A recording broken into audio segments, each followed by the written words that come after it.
বাংলাদেশ কোথায় পেয়েছে কেন দেখছেন? আরে সরকারের ইন্ধন কেন, সরকারের দালাল, সরকারের ইন্ধনের তো দরকার হয় না। কারা সরকারের দালাল? বিরোধী দল। প্রতিষ্ঠাবার্ষিকী পালন করতে যাচ্ছে, সরকারি কার্যক্রম যেভাবে আমরা দেখছি তাতে তো মনে হয় যেন তারা এর মধ্যে সফল হয়ে গেছে। আওয়ামী লীগের প্রতিষ্ঠাবার্ষিকী 23 জুন, এটা আওয়ামী লীগ ক্ষমতায় থাকতে কোন দিন যে চলে গেছে কেউ টেরই পায় নাই।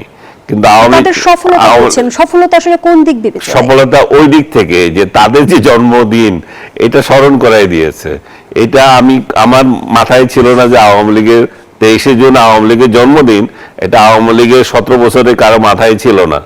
কিন্তু এখন এমন ভাবে আসছে যে আওয়ামী লীগের জন্মদিন সবাই মনে করতেছে আওয়ামী লীগের একটা নিষিদ্ধ দল, আওয়ামী লীগের উপর একটা মানবিক বিপর্যয় এসছে, আওয়ামী লীগের উপর একটা টর্চার চলতেছে সরকারি তরফ থেকে। আবার সেই টর্চারের মাত্রা এমন পর্যায়ে গিয়েছে যে পুলিশ তো মোতায়েন করেই, এটা সেনাবাহিনী মোতায়েন করা, এটা তো নতুনত্ব বিষয়। এবং 6 জেলায় সেনা মোতায়েন হয়েছে এবং আমরা কিছুক্ষণ আগে দেখছিলাম যে 5 জেলায় বিজিবি মোতায়েন করা হয়েছে। বিজেপি এবং সেনাবাহিনী দুটো একসাথে দিয়েছে এবং আরো কি করেছে, তাদের ম্যাজিস্ট্রেসি পাওয়ার দিয়েছে। কর্মসূচি পালন করতে যাচ্ছে।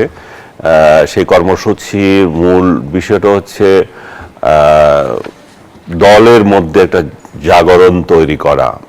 এবং এই পর্যন্ত যেটুকু কর্মসূচি তাদের আমি শুনেছি সেটা হচ্ছে যে টুঙ্গিপাড়ায় পুষ্পার্ঘ অর্পণ আর ভার্চুয়াল সভা করা আর ঝটিকা মিছিল করা, মানবিক বিপর্যয়ের যে বিষয়গুলো তাদের ঘটেছে সেগুলোকে হাইলাইট করা। এবং আমার মনে হচ্ছে সরকারের যে কার্যক্রম শুরু করেছেন, আপনি যেটা বলছিলেন যে সেনাবাহিনী মোতায়েন করেছে 6টি জেলায়, বিশেষ করে ঢাকা, চিটাগং, গাজীপুর, নারায়ণগঞ্জ এবং ফরিদপুর,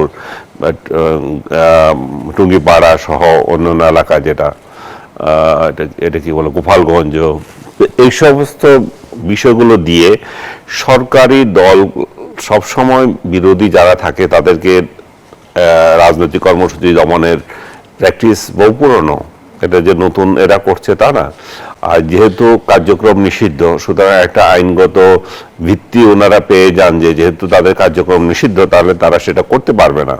আইনগত বিষয় আসলে তো এই প্রসঙ্গ আসবে, আপনি কোন আইনে তাকে ইয়ে করে দেন, নিষিদ্ধ করেন, আপনার সেটা আপনি তার বিচার ছাড়া তাকে তো নিষিদ্ধ করতে পারেন। নিশ্চয়ই অবগত আছেন, স্বরাষ্ট্রমন্ত্রী যেমনটি বলেছেন আওয়ামী লীগ নামে কোনো সংগঠন নেই, আওয়ামী লীগ একটি মাফিয়া সংগঠন। সেটা স্বরাষ্ট্রমন্ত্রী তার রাজনৈতিক বক্তৃতা সেটা দিতে পারেন, কিন্তু জনগণ সেটা কিভাবে নিচ্ছে?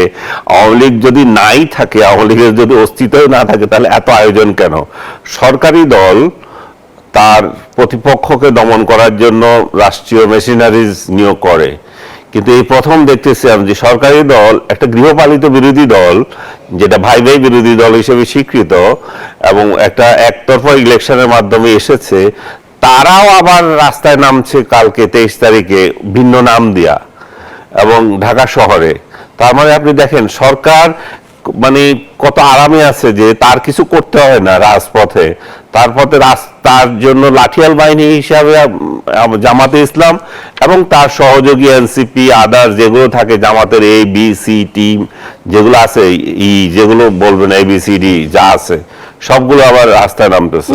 দল এটা 24 তারিখে করে নাই কেন? আজকে 22 তারিখ করে নাই কেন?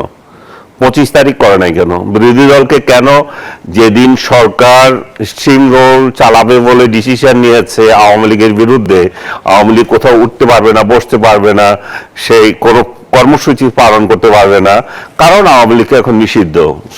বিরোধী দল কোন যুক্তিতে 23 তারিখ রাস্তায় নামতেছে? তার বিরোধী দল তাহলে আওয়ামী লীগকে প্রতিহত করার জন্য নামতেছে। এনসিপি তো সুনির্দিষ্টভাবে বলেছে যে আওয়ামী লীগের প্রতিষ্ঠা বার্ষিকী ঘিরে তারা কাল মাঠে থাকবে এবং তারা বলেছে যে কোনো তৎপরতা মোকাবেলায় আগামীকাল মঙ্গলবার মাঠে থাকার ঘোষণা দিয়েছে তারা। তার মানে সরকার এর থেকে বড় মানে লাঠিয়াল বিরোধী দল বাংলাদেশ কোথায় পেয়েছে?